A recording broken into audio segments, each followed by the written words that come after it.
another message from my former employer. I want to make this very clear.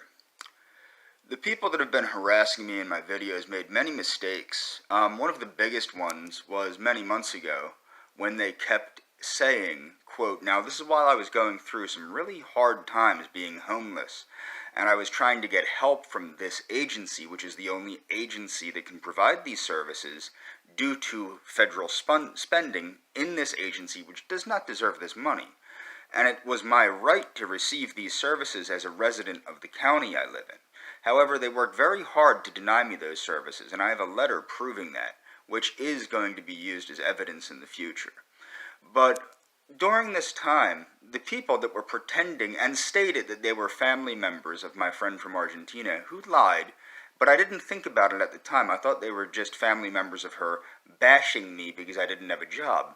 But they stated really interesting things such as I want everything for free, and that I'm ungrateful, and things of this nature. These would not be things said by my friend's family, because what do they have to say I'm ungrateful for?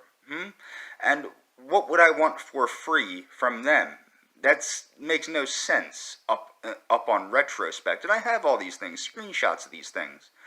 Now, to go further, this was going on and on and on and on and on. Now, you guys might think this is funny, and you can laugh it up, but you sucked in an innocent girl that has very real limitations and worked on me for years at this point.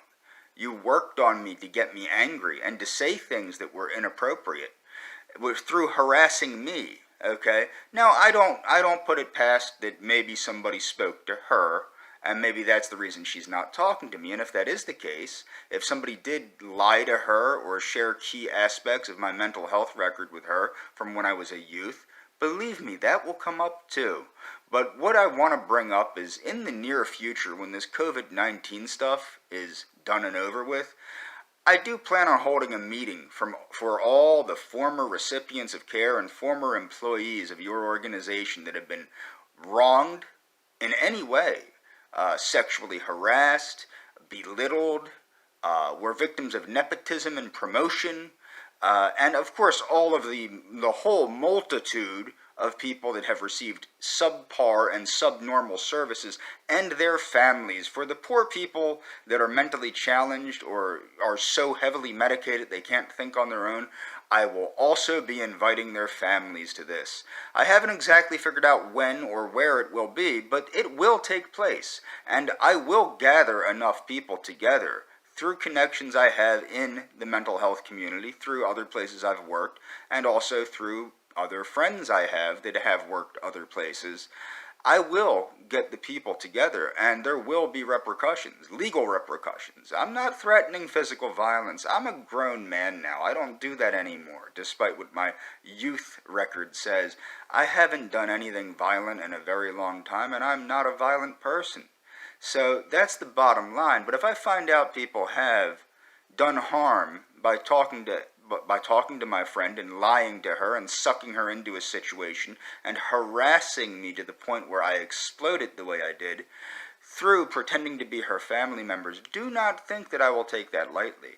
And I will make sure that every legal ramification that I can make you suffer, I will. And that's the bottom line. Perfectly legal, perfectly smooth. Okay, I already contacted the IRS. I'm waiting on the forms to fill out. Good luck with that one, lying on the 990. That's a big no-no.